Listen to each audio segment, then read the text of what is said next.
और इस वक्त एक बड़ी खबर बांग्लादेश से आ रही है। बांग्लादेश से यूनुस पर एक बड़ी खबर है। यूनुस पर विस्फोटक खुलासा हुआ है। यूनुस का अल-कायदा कनेक्शन सामने आया है। अंतर्राष्ट्रीय जांच की अब इस मामले में मांग उठ गई है। तो बड़ी खबर भारत के पड़ोसी मुल्क बांग्लादेश से आ रही है, जहां पर अब यूनुस पर एक विस्फोटक खुलासा हुआ है और यूनुस का अल-कायदा कनेक्शन सामने आया है। इस पूरे खबर पर बातचीत के लिए हमारे साथ सोनम जुड़ी है।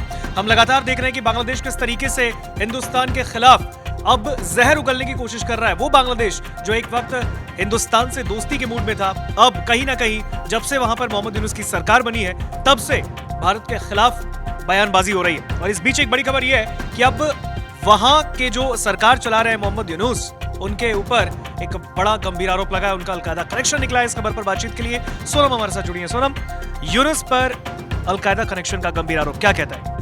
बिल्कुल, तो यहाँ पर ऋतिक दरअसल बांग्लादेश और भारत के बीच जो स्थिति है वो पाकिस्तान के बीच में आने से जो है अभी तनाव की जो स्थिति बनी हुई है, शेख हसीना को लेकर तनाव है, पाकिस्तान को लेकर तनाव है। लेकिन इसी बीच अब जो खबर आ रही है उससे ये सामने आया है कि बांग्लादेश की अंतरिम सरकार के जो मुखिया हैं मोहम्मद यूनुस, जो लगातार भारत के खिलाफ जहर उगलते हुए भी नजर आए, भारत को चेतावनी देते हुए नजर आए।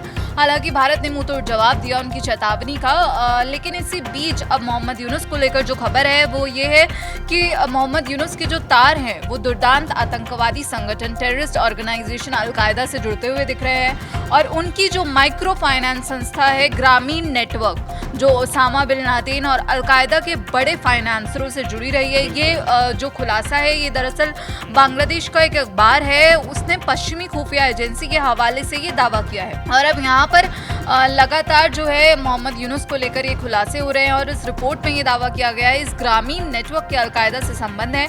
और इस ग्रामीण नेटवर्क की ऋतिक अगर बात करें तो साल 2006 में उन्हें बांग्लादेश के ग्रामीण बैंक के साथ संयुक्त रूप से जो है एक नोबेल शांति पुरस्कार मिला था मोहम्मद यूनुस को। तो अब यहाँ पर जो बांग्लादेशी मीडिया संस्थान है उसकी रिपोर्ट में कहा गया कि मोहम्मद यूनुस के जो ग्रामीण नेटवर्क में उन लोगों ने निवेश किया था जिन्होंने ओसामा बिन लादेन और अल-कायदा नेटवर्क की बात करें तो उनको वित्तीय सहायता प्रदान की थी।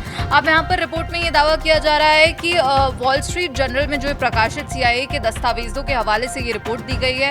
इसमें दावा किया गया है कि उस ग्रामीण नेटवर्क से जुड़े एक आतंकवादी समूह के बारे में जो है जानकारी सामने आई है।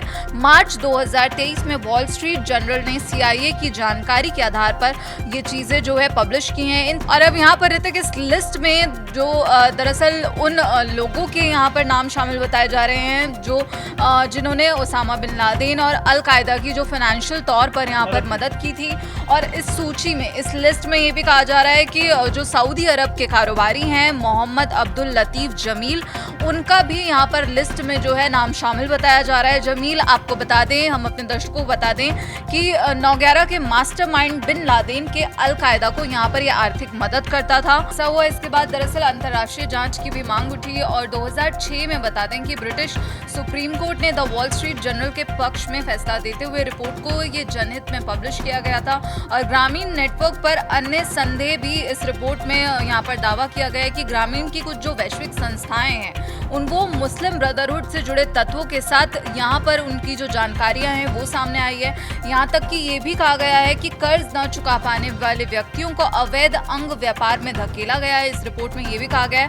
हालांकि इन दावों की जो है स्वतंत्र रूप से पुष्टि नहीं हो सकी है, फिलहाल ये भी इस रिपोर्ट में कहा गया है। और रिपोर्ट में लगाए गए आरोपों पर अब तक मोहम्मद यूनुस का कोई भी रिएक्शन सामने नहीं आया है। लेकिन ऋतिक, मोहम्मद यूनुस और पाकिस्तान की जो नज़दीकियां हैं वो हमने अभी हाल फिलहाल के दिनों में बढ़ती हुई देखी, जब भारत के खिलाफ शेख हसीना के मुद्दे पर यूनुस ने जहर उगला और बोला कि जो यूनुस का इंटरव्यू है या फिर वो जो भी मीडिया से बातचीत कर रही हैं वो बांग्लादेश में प्रकाशित नहीं होगा और बांग्लादेश में उसे नहीं दिखाया जाएगा। इसी बीच भारत को भी ये बोला कि आप शेख हसीना को वापस यहाँ पर भेज दीजिए, हमें सौंप दीजिए, वरना जो भारत और बांग्लादेश के रिश्ते हैं उन पर इम्पैक्ट पड़ सकता है, वो खराब हो सकते हैं। सीधा सीधा एक तरह से धमकी दी गई थी। हालांकि भारत ने सीधे तौर पर मुंहतोड़ जवाब देते हुए ये कहा कि भारत जो है बांग्लादेश की स्थिरता और वहां के लोगों की शांति के लिए प्रतिबद्ध है।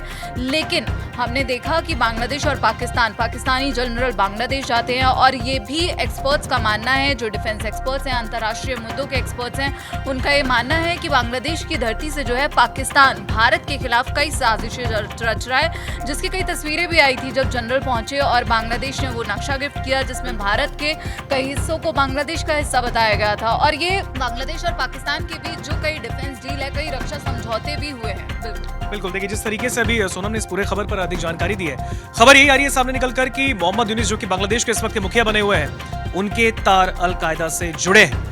अब आपको क्या लगता है इस खबर पर कितनी सच्चाई है, कमेंट सेक्शन में हमें जरूर बताइए।